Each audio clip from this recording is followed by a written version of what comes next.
Assalomu alaykum, aziz yurtdoshlar, qadrli nafaqaxo'rlar va hurmatli tomoshabinlar. Bugungi videomizda siz oz vaqtida pensiya to'lovlarini olishingizga kafolat beruvchi nafaqaxo'rlik ta'minoti tizimida joriy etilayotgan ulkan o'zgarishlar haqida batafsil ma'lumotlarga ega bo'lasiz.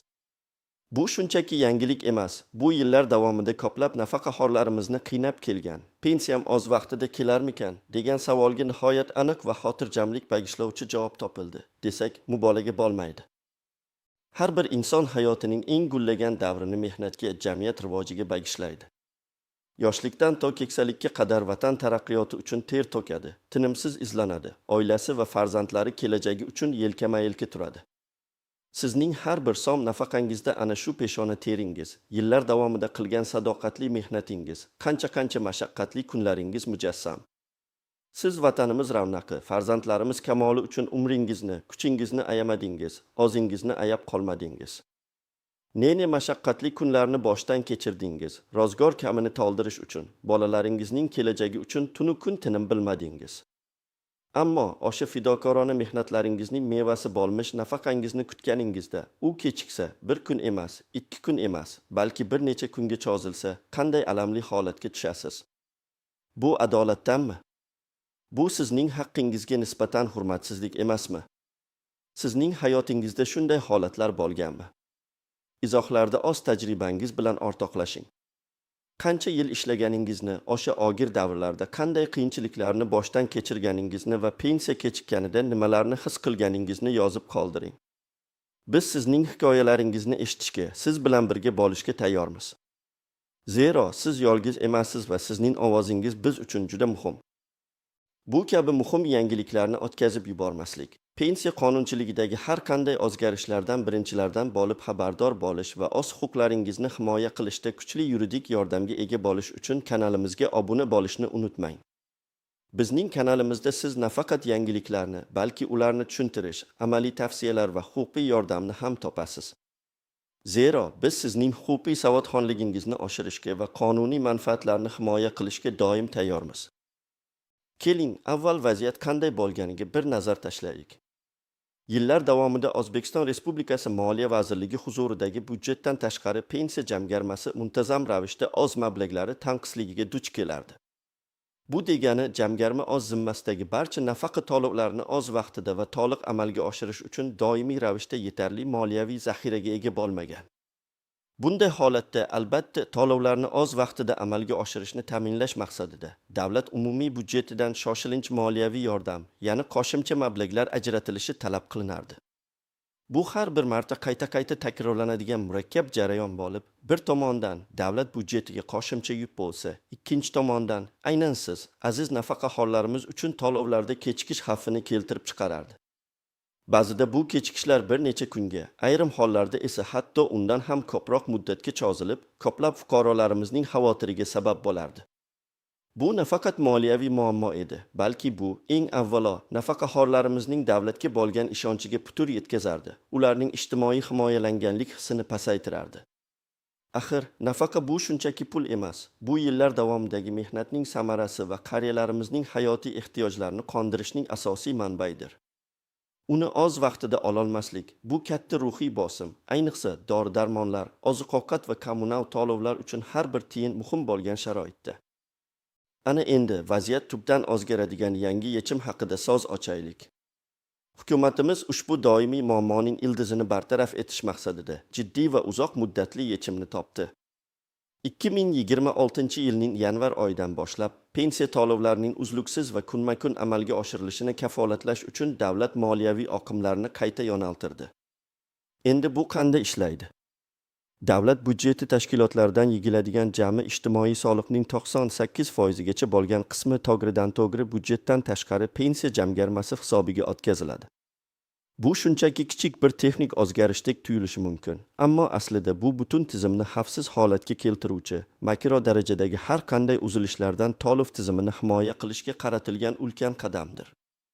Ilgari ijtimoiy soliq umumiy davlat budjetiga tushar, so'ngra u yerdan pensiya jamg'armasiga ajratilardi. Bu jarayon esa ba'zan turli byurokratik to'siqlar yoki budjetdagi kutilmagan o'zgarishlar tufayli sekinlashishi mumkin edi. Yangi tizim esa bu qo'shimcha bosqichni olib tashlaydi. Endi pul manbai va uning manzili orasida hech qanday ortiqcha vositachilik bo'lmaydi. Bu esa pensiya jamg'armasining oz mablag'lari bilan ta'minlanishini ancha tezkor va barqaror qiladi. To'g'ridan to'g'ri moliyalashtirish mexanizmi orqali jamg'arma doimo yetarli mablag'ga ega bo'lishi va shu orqali nafaqalarni kunma-kun, soatiga emas, balki aniq belgilangan sanada kechiktirmasdan to'lab berishi kafolatlanadi. Bu o'zgarishning asosiy maqsadi nafaqaxonlarimizning pensiya to'lovlari bilan bog'liq har qanday xavotirlarni bartaraf etish, ularga moliyaviy barqarorlik va ishonch hissini qaytarishdir.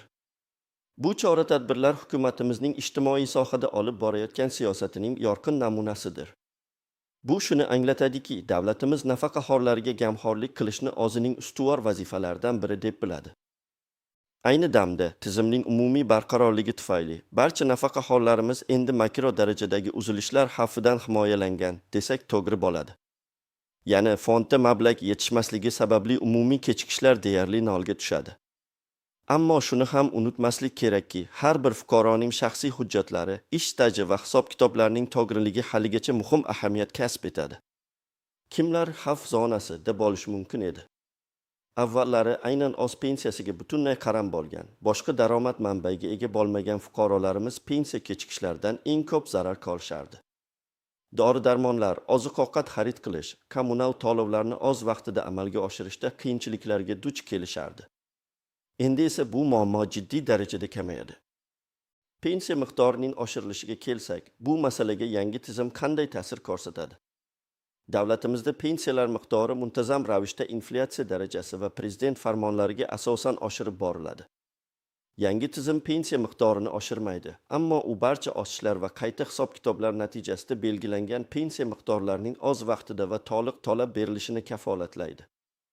Ya'ni pensiya oshganidan so'ng siz bu oshirilgan summani kechiktirmasdan belgilangan sanada qo'lga kiritishingiz mumkin bo'ladi. Bu barqaror tizim kelajakda pensiyalarni oshirish bo'yicha davlatning rejalari yanada ishonchli asosga ega bo'lishiga xizmat qiladi. Axir fondda yetarli mablag' borligi oshirish imkoniyatlarini kengaytiradi. Bu yangi yechim shuni anglatadiki, har bir nafaqaxo'rimiz o'z mehnatining qadrini bilgan holda keksalik gashtini xotirjamlikda o'tkazishi uchun davlatimiz doimiy g'amxo'rlik ko'rsatadi. Jamiyatimizning asosi bo'lgan keksa avlodni qo'llab-quvvatlash, ularning farovonligini ta'minlash bu har bir adolatli davlatning burchidir. Pensiya jamg'armasining barqarorligi nafaqat bugungi nafaqaxo'rlarimiz uchun, balki kelajak avlodlar uchun ham muhimdir. U o'z navbatida ijtimoiy barqarorlikni ta'minlaydi va aholining davlatga bo'lgan ishonchini mustahkamlaydi. Sizningcha bu yangi tizim kelajakda nafaqa to'lovlari bilan bog'liq barcha muammolarni butunlay bartaraf eta oladimi? Qanday takliflaringiz bor? Balki siz tizimni yanada takomillashtirish bo'yicha o'z g'oyalaringizga egadirsiz.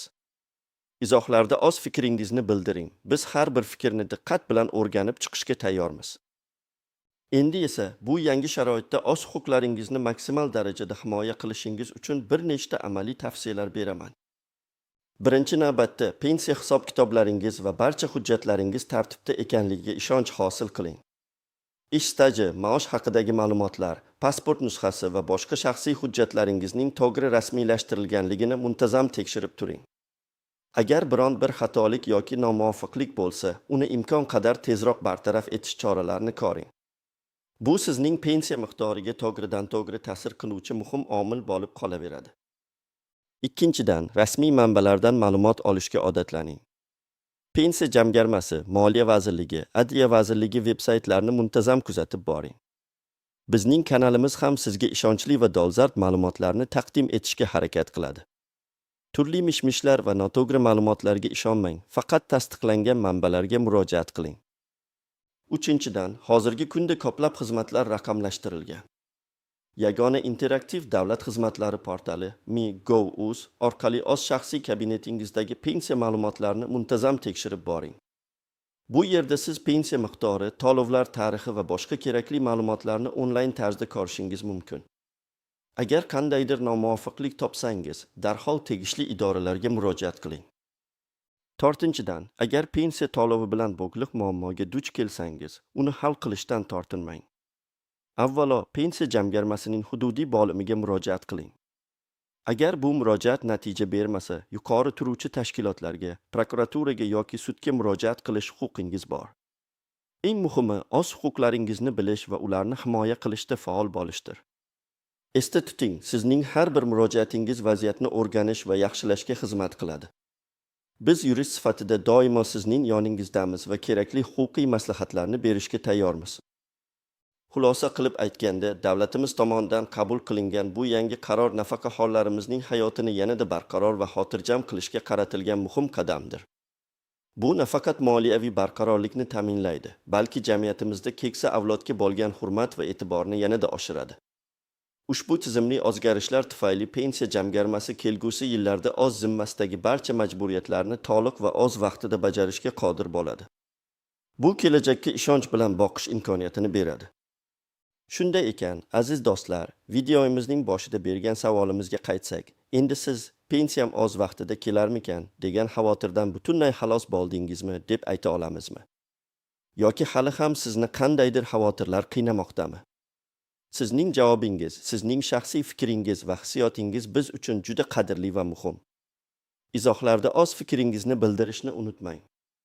E'tiboringiz uchun rahmat. Salomat bo'ling.